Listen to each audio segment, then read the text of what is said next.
जय श्री कृष्ण मित्रों। मैंने अपने पिछले वीडियो में आप सभी को बताया था महात्मा विदुर के बारे में। जी हाँ दोस्तों, महात्मा विदुर धृतराष्ट्र और पांडव के भाई थे। महात्मा विदुर धृतराष्ट्र और पांडु के भाई थे। तो मैं आज की इस वीडियो में बताने वाला हूं दोस्तों कि जो महात्मा विदुर थे वो बहुत ज़्यादा शक्तिशाली थे और इतने पराक्रमी और शक्तिशाली होने के बावजूद वो महाभारत के युद्ध में हिस्सा क्यों नहीं लिए। जी हाँ दोस्तों, आज की इस वीडियो में मैं आपको इस रहस्य से पर्दाफाश करने वाला हूं कि आखिर क्यों इतने साहसी और बुद्धिमान होने के बावजूद महात्मा विदुर महाभारत का युद्ध क्यों नहीं लड़े। तो दोस्तों मैं आपको बता दूं, अगर वो महाभारत का युद्ध लड़ते तो वो एक ही क्षण में इस युद्ध को समाप्त कर सकते थे। एक ही क्षण में इसका फैसला हो जाता, इतनी ज़्यादा शक्ति थी महात्मा विदुर में। और ये भी कहा जाता है कि वो यमराज के ही दूसरे रूप है महात्मा विदुर। तो दोस्तों आज की इस वीडियो में को ध्यान से देखना, एक गूढ़ रहस्य मैं समझाने वाला हूँ इस वीडियो में। तो दोस्तों सबसे पहले मैं बता दूँ कि बहुत समय पहले एक राजा हुआ करते थे। तो उन राजा के पास में ऋषि मांडव को लेके आया गया। ऋषि मांडव को लेके आने के बाद में उनके जो दरबारी थे और सैनिक थे उन्होंने बताया कि ऋषि मांडव ने चोरी की है और राजा ने कुछ सोचे समझे उन्हें मृत्युदंड दे दिया। पहले के ज़माने में दोस्तों कोई भी कर्म किया जाए तो उन्हें मृत्युदंड दे दिया जाता था। और मृत्युदंड देने के बाद में जब उनको सूली पे लटकाया गया, फांसी में लटकाया गया, तो देखा गया कि उनकी मृत्यु ही नहीं हुई।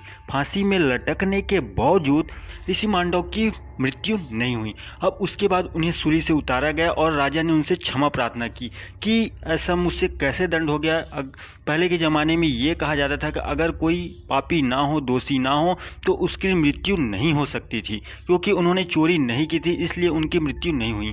इससे राजा बहुत ज़्यादा पश्चाताप करने लगे और उनसे माफ़ी मांग के उन्हें थोड़े बहुत धन वगैरह दे के विदा कर दिया। मगर ऋषि मांडव यहाँ पे उन्हें बहुत ज़्यादा दुख हुआ और उन्होंने अपना देह त्याग कर दिया। और देह त्याग होने के बाद में वो जब ऊपर यमराज के पास गए तो उन्होंने उनसे सवाल किया कि मैंने अपने जीवन में अभी तक कोई पाप नहीं किया था, फिर मेरे ऊपर इतने बड़े लांछन क्यों लगे, चोरी का पाप मुझसे क्यों हुआ, मैंने कभी चोरी नहीं की और मुझे सज़ा के तौर पे इतनी बेइज्जती क्यों झेलनी पड़ी। तो यहाँ पे यमराज ने कहा कि आपने 12 वर्ष के उम्र में एक टिड्डे पे सुई चुभो दिया था, इस वजह से, इसी पाप की वजह से आपको ये वाला इल्ज़ाम जो था वो आपके ऊपर लगाया गया। तो इसके बाद में ऋषि मांडव क्रोधित हो गए और उन्होंने कहा कि 12 वर्ष की उम्र में ऐसा कुछ ना समझ लोग। मैं बता दूँ आपको कि बचपन जब इंसान पैदा होता है तो 12 वर्ष की उम्र तक जो भी कुछ उनके हाथों से हो जाती है उसे पाप की श्रेणी में नहीं रखा जाता। मगर धर्मराज जो थे, यमराज जी, उनसे ये गलती हो गई कि 12 वर्ष का जो काम उन्होंने किया था ऋषि मांडव ने, उसकी सज़ा उनको दे दी गई। इसीलिए जो ऋषि थे वो क्रोधित हो गए और उन्होंने श्राप दिया यमराज को कि आप भी इंसानों की तरह पृथ्वी में जन्म लेंगे, ये मैं आपको श्राप देता हूँ।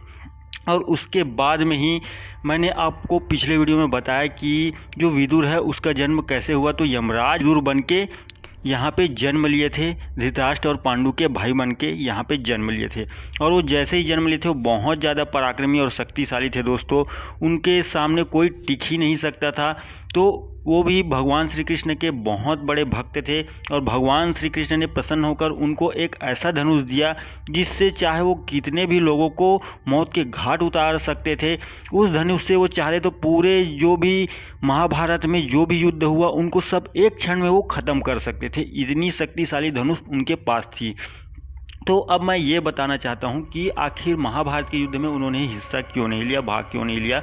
तो मैं आपको सबसे पहले बता दूं दोस्तों कि जब महाभारत का युद्ध होने वाला था तो यहाँ पे उन्होंने धृतराष्ट्र के पास गए, विदुर जी धृतराष्ट्र के पास गए और उन्होंने कहा कि आपका जो बेटा है दुर्योधन वो एक राक्षसी प्रवृत्ति का है, आप उनका साथ मत दीजिए, उनका बहिष्कार कर दीजिए, परित्याग कर दीजिए अपने पुत्र का।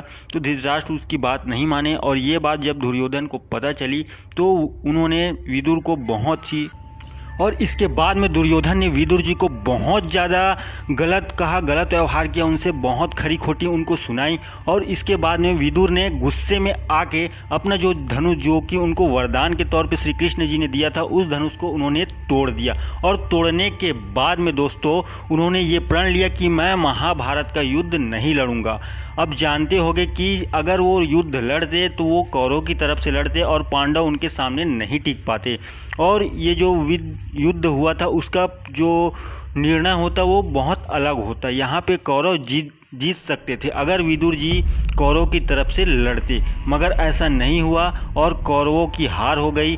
अब यहाँ पे जब अंत में जब महाभारत का युद्ध सभी खत्म हो चुका था तो धृतराष्ट्र, गांधारी जी और विदुर जी ये तीनों एक जगह में बैठ के तपस्या कर रहे थे। और उनके बाद में जब पांडव उनसे मिलने के लिए गए तो यहाँ पे उन दोनों का तो ध्यान खुल गया, मतलब उन दोनों का तपस्या पूर्ण हो गया और वो ध्यान से बाहर आ गए।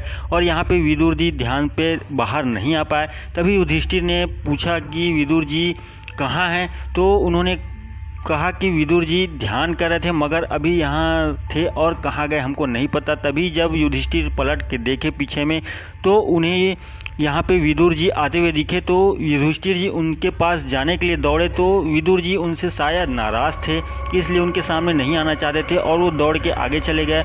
और जब युधिष्ठिर जी उनके पीछे पीछे आगे गए तो विदुर जी ने अपना देह त्याग कर दिया था। इस तरीके से उनकी मृत्यु भी हुई थी, ये कहा जाता है। तो आज का रहस्य, आज का गूढ़ रहस्य आपको कैसा लगा मुझे नीचे कमेंट करके ज़रूर बताना। और नए वीडियो के साथ मैं फिर से हाजिर हो जाऊंगा नए टॉपिक के साथ मेरे इस प्यारे चैनल SRS ज्ञान पे। तो अभी तक चैनल को सब्सक्राइब नहीं किया तो सब्सक्राइब करें और बेल आइकन जरूर दबाएं, और फेसबुक पर देख दो फेसबुक पेज भी लाइक कर दे। तो आज के लिए बस इतना ही। आपका दिन शुभ हो। जय श्री कृष्णा, हर हर महादेव।